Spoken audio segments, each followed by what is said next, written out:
Chief Opposition Whip Anura Kumar Dissanayake made a statement in Parliament today regarding former President Mahinda Rajapaksa and members of his family who are alleged to have received money from Chinese companies during the run-up to the 2015 presidential election.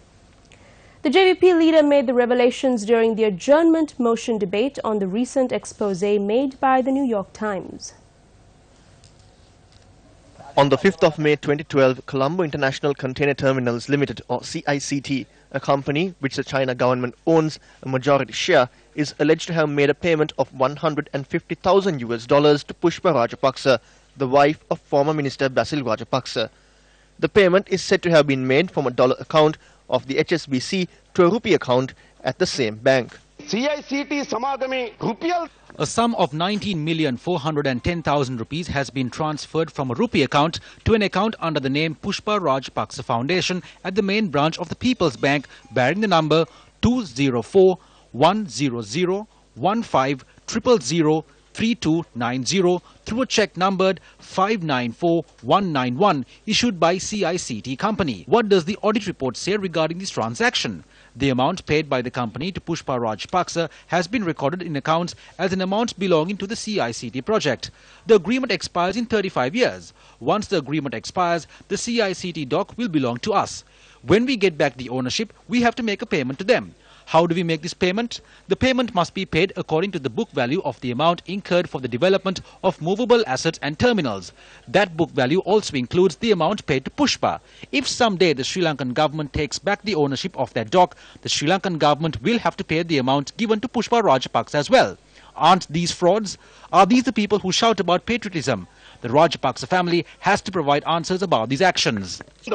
It has also transpired that on the 12th of December 2014, China Harbour Engineering Company Limited had transferred a sum of 39,075,000 rupees to a person named EHRS Francisco through a cheque numbered 981321 from an account at the Standard Chartered Bank bearing the number 0133591919.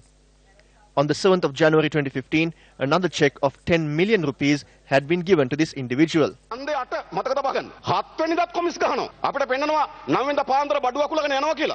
Remember, the election was on the 8th. Commissions were made even on the 7th.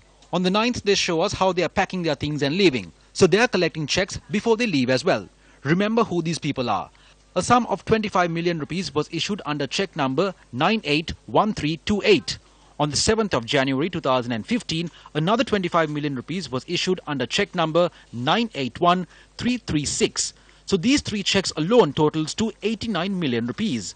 Francisco says he received this money for 245,000 t-shirts with the image of President Mahinda Rajapaksa with the title Nil Balakaya and for 125,000 caps. Look at what they have done on the 7th. You have to feel sorry for the members in the villages. They are looking for people to go to the polling booth. They are trying to win the election. Checks are being transferred at temple trees.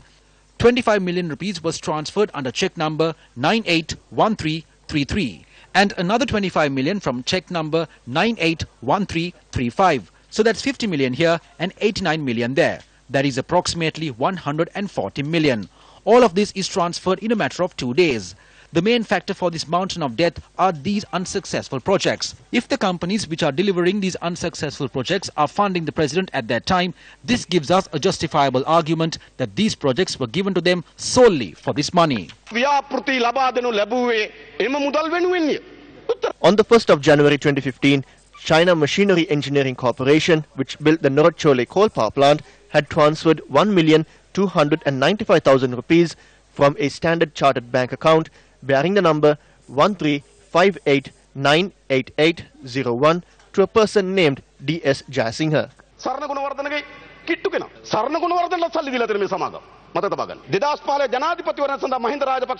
He is the closest person to Sarana Gunawardena.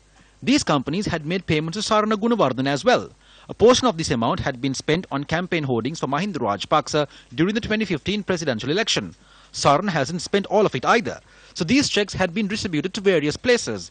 They calculate the expense for the election and get the Chinese companies to deliver the checks. On the 12th of December 2014, China Harbour Engineering Company Limited had transferred a sum of 58,594,000 rupees through checks numbered 981319 and 981320. MP Priyantha, who is the general manager at Lanka Finance PLC, is the person who has transferred this. He says Priyantha Samarasinghe encashed the cheque through him after it was given by Anura Chandra Siri, who served as an executive director there. This money was taken to Temple Trees with Anura Chandra Siri on the 31st of December 2014 and was given to Hema Madivela at the President's Operations Office. This time, our country hasn't been invaded by swords. It has been invaded through loans and commissions. So with whom do we have the real struggle for freedom? How do we gain our economic freedom?